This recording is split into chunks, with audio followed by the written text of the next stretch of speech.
అందరికీ నమస్తే. ఆషాఢ మాసం ప్రాముఖ్యత ఏంటో ఈ వీడియోలో తెలుసుకుందాం. జూలై 6వ తేదీ నుంచి ఆగస్టు 4వ తేదీ వరకు ఆషాఢ మాసం ఉంటుంది. ఆ తర్వాత శ్రావణ మాసం ప్రారంభమవుతుంది. పూర్వాషాఢ, ఉత్తరాషాఢ నక్షత్రాలు చంద్రుడికి దగ్గరగా రావడం వల్ల ఈ మాసాన్ని ఆషాఢ మాసం అని పిలుస్తారు. ఆషాఢ మాసానికి హిందూ సంప్రదాయంలో ఎంతో ప్రాముఖ్యత ఉంది. ఈ సమయం మొత్తం ఆధ్యాత్మికత, భక్తిభావం, దైవారాధనకు అధిక ప్రాముఖ్యత ఇస్తారు. ఆషాఢ మాసం జ్యోతిష్య శాస్త్ర ప్రకారం కాకుండా మతపరంగా కూడా చాలా ముఖ్యమైనదిగా పరిగణిస్తారు. ఈ మాసంలో మహావిష్ణువు అత్యంత భక్తి శ్రద్ధలతో పూజిస్తారు.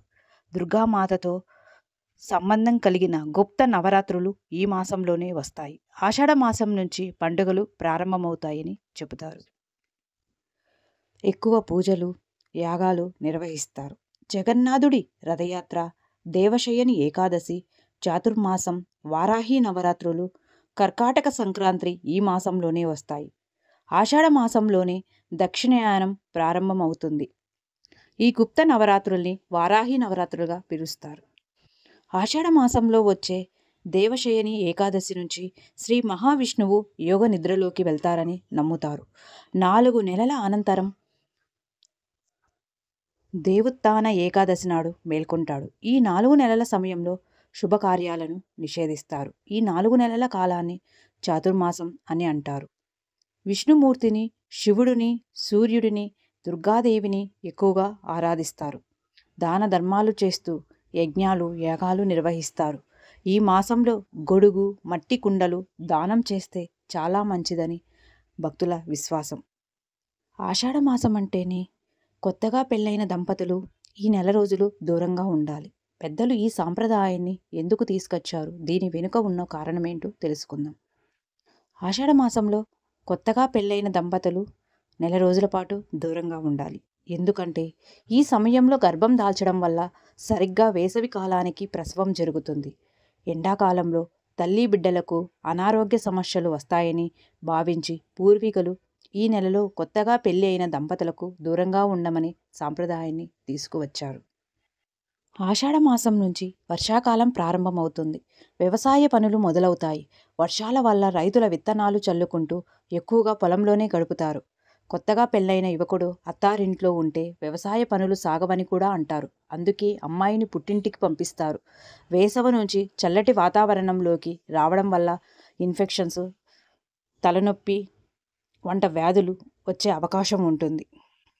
కర్కాటక సంక్రాంతి ఈ నెలలోనే. సూర్యుడు ప్రతి నెల తన రాశిని మార్చుకుంటూ ఉంటాడు. అలా ఆషాఢ మాసంలో సూర్యుడు కర్కాటక రాశిలోకి ప్రవేశిస్తాడు. దీన్ని కర్కాటక సంక్రాంతి అంటారు. జూలై 16న సూర్యుడు కర్కాటక రాశిలోకి ప్రవేశిస్తాడు. అప్పటి నుంచి దక్షిణాయనం ప్రారంభమవుతుంది. సూర్యుడు మళ్ళీ మకర రాశిలోకి ప్రవేశించినప్పుడు మకర సంక్రాంతి వస్తుంది. ఆషాఢ మాసం వచ్చిందంటే చాలు గోరింటాకు గుర్తుకు వస్తుంది. ఆషాఢం గడిచేలోగా ఏదైనా ఒక రోజు గోరింటాకు పెట్టుకోమని పెద్దలు చెబుతూ ఉంటారు. ఎందుకంటే జ్యేష్ఠ మాసంలో కురవడం మొదలైన వర్షాల ఆషాఢం నాటికి ఉప్పొందుకుంటాయి. అలా తరచూ వర్షపు నీటిలో నానక తప్పదు. ఇక పొలం పనులు చేసుకునేవారు, ఏరు దాటాల్సిన వచ్చేవారు ఈ కాలంలో కాళ్ళు చేతులను తడపకుండా రోజుని దాటలేరు. అలాంటి సమయంలో చర్మ వ్యాధులు రావడం, గోళ్ళు దెబ్బతినడం సహజం. గోరింటాకు ఈ ఉపద్రవాన్ని కొన్ని రోజుల పాటు ఆపుతుంది. ఆషాఢ మాసం నాటికి గోరింటాకు చెట్టు లేత ఆకులతో కలకలలాడుతూ ఉంటుంది. ఆ సమయంలో గోరింటను కోయడం వల్ల చెట్టుకి ఏమంతా హాని కలగదని, పైగా లేత ఆకులతో చేతులు ఎర్రగా పండుతాయి. ఆషాఢం నాటికి వాతావరణం ఒక్కసారిగా చల్లబడుతుంది. వాతావరణంలో అకస్మాత్తుగా వచ్చే ఈ మార్పుల వల్ల శరీరంలో వచ్చే సంబంధమైన దోషాలు ఏర్పడతాయి. గోరింటాకుని ఒంట్లో వేడిని తగ్గించే గుణం ఉంది. అలా బయట వాతావరణానికి అనుగుణంగా మన శరీరాన్ని కూడా చల్లబరిచి దోషాల బారిన పడకుండా చేస్తుంది గోరింటాకు.